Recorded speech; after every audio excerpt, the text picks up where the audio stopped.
সরকার আয়োজন করে বহু আলোচনা করেছে, আপনারা সবাই জানেন বহু আলোচনা করেছে। সরকার আর কোনো আয়োজন করতে যাচ্ছে না। এই রাজনৈতিক দলগুলো, যারা ফ্যাসিবাদ বিরোধী রাজনৈতিক দলগুলো আছে, ওনারা 15 বছর নিজেরা আলোচনা করে বহু গুরুত্বপূর্ণ সিদ্ধান্ত নিয়েছেন।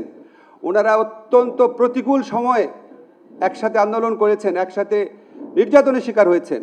আমরা ওনারা সে উদ্যোগে নিজেরা আলোচনা করে আমাদেরকে একটা ঐক্যবদ্ধ নির্দেশনা দিবেন এই প্রত্যাশা করছি। রাজনৈতিক দলগুলো নিজেরা আলাপ আলোচনা করে এই বিষয়টাও আমাদেরকে একটা ঐক্যবদ্ধ নির্দেশনা দিবেন এই প্রত্যাশা করছি। ওনারা যদি আলাপ আলোচনা করেন, আমরা এটা খুব আমাদের জন্য কাজটা সহজ হয়। ওনারা যদি ঐক্যবদ্ধ নির্দেশনা না দিতে পারেন, অবশ্যই সরকারের মতো সিদ্ধান্ত নেবে। বহু বিষয়ে ঐক্যমত প্রতিষ্ঠার জন্য জাতীয় ঐক্যমত্য কমিশন ও রাজনৈতিক দলগুলোর প্রতি ধন্যবাদ জ্ঞাপন করা হয়। উপদেষ্টা পরিষদের সভায় ঐক্যমত কমিশনের প্রস্তাবিত জুলাই জাতীয় সনদ সংবিধান সংস্কার আদেশ চূড়ান্তকরণ এবং এতে উল্লেখিত গণভোট আয়োজন ও গণভোটের বিষয়বস্তু নিয়ে আলোচনা করা হয়। সভায় লক্ষ্য করা হয় যে ঐক্যমত কমিশনে দীর্ঘদিন আলোচনার পরও কয়েকটি সংস্কারের সুপারিশ বিষয়ে ভিন্নমত রয়েছে।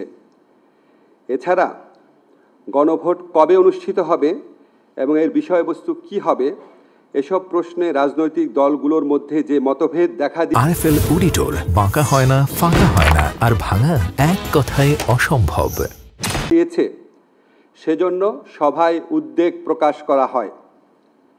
এই প্রেক্ষিতে গণভোটের সময় কখন হবে, মানে গণভোট কবে অনুষ্ঠিত হবে, গণভোটের বিষয়বস্তু কি হবে, জুলাই সনদে বর্ণিত ভিন্নমতগুলো প্রসঙ্গে কি পদক্ষেপ নেওয়া হবে, তা নিয়ে ঐক্যমত কমিশনের প্রস্তাবগুলোর আলোকে জরুরি ভিত্তিতে চূড়ান্ত সিদ্ধান্ত গ্রহণ করা প্রয়োজন বলে সভা অভিমত ব্যক্ত করে। এসব ক্ষেত্রে ফ্যাসিবাদ বিরোধী আন্দোলনের দীর্ঘদিনের মিত্র রাজনৈতিক দলগুলোকে স্বীয় উদ্যোগে নিজেদের মধ্যে আলাপ আলোচনা করে সম্ভাব্য দ্রুততম সময়ে, সম্ভব হলে আগামী 1 সপ্তাহের মধ্যে সরকারকে ঐক্যবদ্ধ দিক নির্দেশনা প্রদান করার আহ্বান জানানো হয়।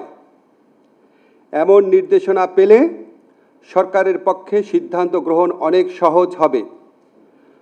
বর্তমান পরিস্থিতিতে কালক্ষেপণের যে কোনো সুযোগ নাই, সেটাও আমাদের সবার বিবেচনায় রাখা প্রয়োজন। উপদেষ্টা পরিষদের সভায় 2026 সালের ফেব্রুয়ারির প্রথমার্ধে আগামী সংসদ নির্বাচন অনুষ্ঠানের বিষয়ে সরকারের সংকল্প পুনর্ব্যক্ত করা হয়।